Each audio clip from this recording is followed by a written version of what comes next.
शंकर कह रहे हैं, मां उमा से, मां पार्वती से मेरा महेश कह रहा है, मेरा बाबा भोलेनाथ, मेरा बाबा विश्वनाथ, मेरा त्रिकालदर्शी कैलाशी अविनाशी कह रहा है कि हे पार्वती, श्री शिवाय नमस्तुभ्यम।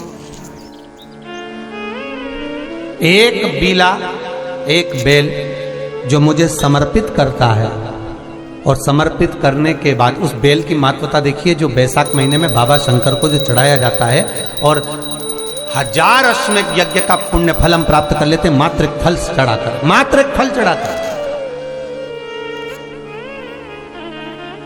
हे पार्वती, संसार का मनुष्य जब मुझे वो बेलपत्र समर्पित कर, वो बेल का फल समर्पित करता है, पार्वती वो फल जो मुझे चढ़ता है, फिर मैं भले नर्मदा के जल से निकला हुआ कंकर शंकर क्यों ना हूं, फिर चाहे मैं गंगा के जल से निकला हुआ कंकर शंकर क्यों ना हूं, चाहे फिर मैं यमुना के जल से निकला हुआ कंकर शंकर क्यों ना हूं, चाहे मैं सरयू के जल से निकला हुआ कंकर शंकर क्यों ना हूं, चाहे मंदाकिनी के जल से निकला हुआ कंकर शंकर क्यों ना हूं, ए पार्वती, फिर जो भी शिवलिंग पर वो बेल समर्पित होता है, वो बेल उठाकर जीव अपने कार्य में ले सकता है। ये मां उमा से कह रहा है। तो उस बेल की महत्वता जानेंगे। अब अपन उस बेल को जानने के लिए वापिस स्कंद पुराण में चले, तो स्कंद पुराण में लिखा हुआ है कि जो बेल बैसाख के महीने में शंकर को चढ़ाया जाता है, वो बेल का फल उठाकर रख लिया जाता है। बैसाख के महीने में उस चढ़े हुए, बाकी के आपको बेल का फल खाना हो तो बात दूसरी, पर चढ़ा हुआ जो बेल का फल है वो पूरा बैसाख नहीं खाना। बैसाख के बाद में अगला जो महीना आए, उस महीने के अंदर उस फल के अंदर का गुर्दा निकालकर उसको सुखा लीजिए, और सुखाकर जिस व्यक्ति को पथरी की बीमारी हो और जिस व्यक्ति को पेट में बहुत भोजन पचता ही नहीं है, पूरा शरीर पाचन क्रिया बेकार हो गई, उस व्यक्ति को केवल 7 दिन तक शंकर पर चढ़ा हुआ वो बेलपत्र प्रदान कर दीजिए, पथरी भी बाहर और पाचन क्रिया भी ठीक, जिंदगी भर तकलीफ नहीं। उस बैसाख में उस फल की इतनी महत्वता बाबा भोलेनाथ स्कंद पुराण, लिंग पुराण, नर्मदा पुराण, पद्म पुराण के अंतर्गत, शिव महापुराण के अंतर्गत वर्णन कर, उसकी महत्वता है। वो बेल का फल साधारण नहीं हो सकता। अब मंदार का जो पुष्प होता है, आंकड़े का जो फूल होता है, एक सफेद कलर का भी होता है और एक गुलाबी कलर का भी होता है। देखा है आप लोगों ने? बोलो, जम के बोलो, देखा है ना? गुलाबी कलर का जो पुष्प होता है, वो आप मंदार का, आंकड़े का जो गुलाबी कलर का पुष्प होता है, आप टीवी पे देख रहे होंगे, एक सफेद देख रहे होंगे, एक मंदार का गुलाबी फूल, नीला कलर का फूल देख रहे होंगे। जो नीला कलर का जो पुष्प होता है, गुलाबी कलर का जो आंकड़े का फूल होता है, प्रयास करना, जब किसी विषम परिस्थिति में फंस गए, विषम परिस्थिति, जब आपको लग रहा है कि मुझे बहुत भय लग रहा है, कुछ बुरा होने वाला, आपको लग रहा है आज मेरी उल्टी आंख बहुत फड़क रही है, कुछ गड़बड़ होने वाला है, आपको लग रहा है मेरी सीधी आंख फड़क रही, कुछ गड़बड़ होने वाला है, तब केवल वो नीला जो गुलाबी पुष्प है मंदार का, उसको कहीं से लाकर शिवालय में अशोक सुंदरी वाली जगह पर स्पर्श कर कर शिवलिंग पर आप चढ़ा दीजिए। आपकी विषम परिस्थिति कैसी भी होगी, वो रास्ता बनाकर बाहर निकल जाएगी, आपको फंसना नहीं, परेशान नहीं। मंदार आंकड़ा, सफेद आंकड़े का पुष्प भी भगवान शिव को समर्पित होकर, जैसे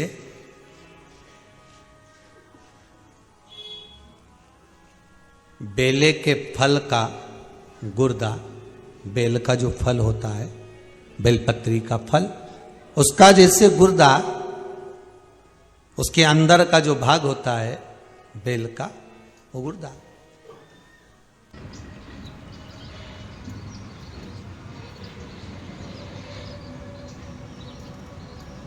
उसको अग्नि में जलाकर उसकी भस्म तैयार कर कर छान कर जब जब आपके यहां विद्वान ब्राह्मण शिव जी का अभिषेक कराते हैं, पूजन कराते हैं, तो उसमें लिखते हैं पूजन के साहित्य में, बेलपत्री, धतूरा, दुर्वा, ये उसमें नीचे लिखेंगे भस्म। लिखते कि नहीं लिखते? लिखते हैं ना, भस्म। अभिषेक में चाहिए रहे, सोना कहाँ आई और तब उस कैसे बातें करते? भस्म का थोड़ा सा भी भाग आप अगर शिव को समर्पित कर रहे हो तो ये जान लें कि शंकर मनवांछित फल प्रदान कर रहे हैं, शिव फल प्रदान कर रहे हैं।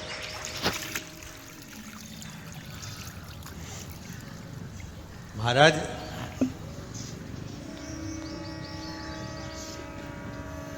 बेलपत्री के वृक्ष के नीचे बैठकर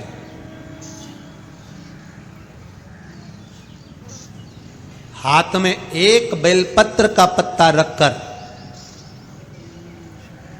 आप पंचाक्षर मंत्र नमः शिवाय, ओम नमः शिवाय या श्री शिवाय नमस्तुभ्यम या महामृत्युंजय मंत्र का स्मरण कर रहे हो, पर डंडी का भाग अपनी ओर, बेलपत्र की बीच वाली पत्ती का भाग बीच वाली उंगली की ओर रखकर अगर आप स्मरण कर रहे हैं और अपनी कामना कर कर बेलपत्री के वृक्ष के नीचे बैठकर उस पत्ते को सम्मुख रखकर बाबा से विनय कर कर एकांत में उस बेलपत्री के वृक्ष की छांव में, बेलपत्री के वृक्ष की छांव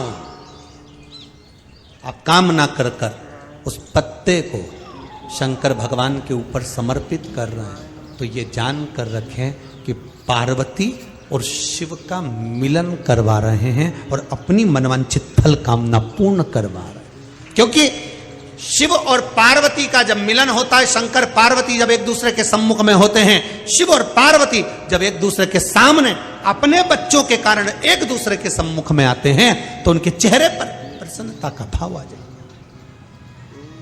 तो फल, मनवांछित फल की कामना आप जिस कामना के लिए कर रहे हैं, विवाह के लिए, नौकरी के लिए, सर्विस के लिए, व्यापार के लिए, रोग मुक्ति के लिए, आप जिस कामना से कर रहे हैं।